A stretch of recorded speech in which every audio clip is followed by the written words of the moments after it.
You know, don't you, that not all nuns live in convents? Oh, no, no, no, no, no, no, no. As you've probably gathered, I've spent quite a lot of time over the last 10, 12 years, kind of hanging out with nuns, as I call it. But I've visited quite a few different communities, and in my mind at the moment in this video is I spent some time staying with some sisters, some Franciscan sisters in San Francisco, and I visited a few times a community house of some Franciscans who live on a council estate in Leicester. And I have also spent a weekend staying with some mission sisters on a council estate in Peterborough. So I thought in this video I would just talk about, just tell you a tiny bit about these three different um, communities or groups of sisters that I've visited, just to give you an idea of what life is like, or what kind of ministry there is with sisters that live more in community houses than in kind of convents.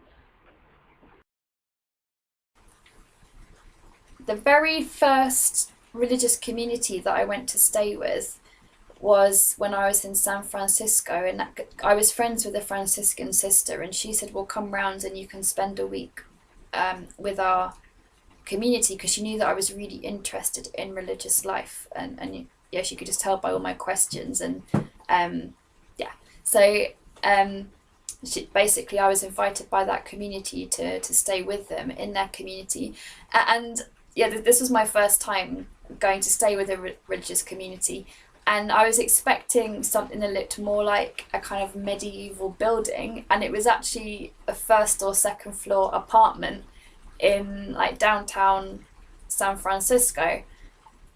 So we went off the normal street up some stairs. I can't remember if it was first floor or second floor now, and it was just like a normal looking like flat or apartment. And so that took me by surprise, because I just imagined like a grand building with, or even if it wasn't big, I expected it to have arches for doorways, because I just thought that anywhere that nuns lived had to have like stone and arches as part of it. But this was a fairly normal looking apartment, and from what I remember, there was a living room, a kitchen, like a very normal looking kitchen, not just like you probably got at home, or even smaller probably. They had a chapel that probably was like another living area or something, and then I think it had maybe four bedrooms or something, unless they had two apartments somehow joined together, because yeah, it'd be unusual to have an apartment with that many bedrooms, but somehow they'd got it so that it looked like just a normal flat. And I remember being in there, so I was with them for a week, like praying with them and sharing meals with them, and I just found it really interesting how so much of their life was quite similar to back home. Like they were just using normal things like microwaves rather than like Victorian era crockery and cooking utensils and things. And we would pray in chapel, and because we were next to all the other apartments, it when we were praying in silence, especially in chapel, you could occasionally hear bits of the neighbour's TV coming through the wall. So all of this was like really intriguing for me, because I just hadn't realised that you had nuns or sisters that lived in such kind of a modern environment. So that was like my first time encountering such sisters. And then on another occasion, I visited, or on several occasions, I've visited the kind of equivalent here in Leicester, in the city that I live. And they are some Franciscans that live in a community house on a council estate, and it's actually a converted pub. And what used to be the beer cellar down like underground in the basement is now their chapel. And again, like it's a house rather than an apartment this time, or what was it? It was a converted pub, like I just said. So it's like a kind of a big square building, but that they've again, that was kind of very, it has like a very normal looking kitchen, a very normal looking living room, etc.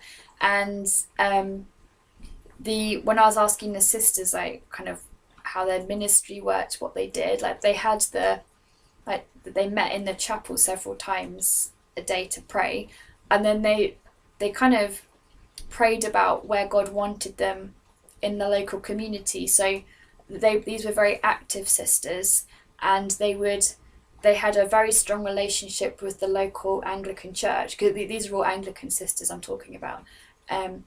So they were kind of like almost partnered with the local church. So it might be that sometimes they preach at that church. And there was one day a week where, rather than have the Eucharist at the local church, people in that congregation and in that neighbourhood were invited to come for a Eucharist at the Franciscans community house, and one of the priests from the church would come and preside at that. And then as part of hospitality, then there would be like a lunch afterwards in the Franciscan house that anyone could come to. And the sisters said that they would look for ways that sort of look for forms of ministry in the neighbourhood they were in.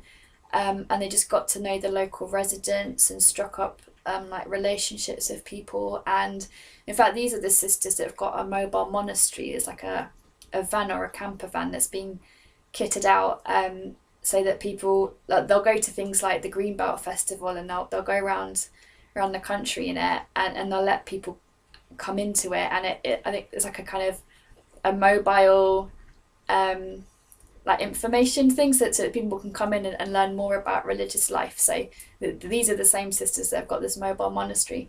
So these were like very, very active sisters who were living, in this case, in a converted pub, but right in the middle of a neighbourhood, and then finding ways of being used by God in that neighbourhood. And then in a similar way, I met some sisters who were doing a similar thing, who weren't Franciscan. They were Anglican mission sisters, and a bit like these Franciscans on the council estate, they were also living in a council estate, and they were living in a house there were two sisters, and they'd have a bedroom each, and then another, what was a bedroom, had been turned into the chapel. And so again, they would meet at set times of the day to pray, like you would at a main convent. And then throughout the day, that they would find ways, like they'd find forms of ministry where they kind of fitted in the community. I think one of them was going into primary schools. One of them was going into, like, to do like primary school assemblies and things like that. And I think maybe going to a secondary school as well. Just being known, like getting known by the local like residents, inviting the residents into their home for certain things, like a lunch once a week, or to do arts and crafts once a week.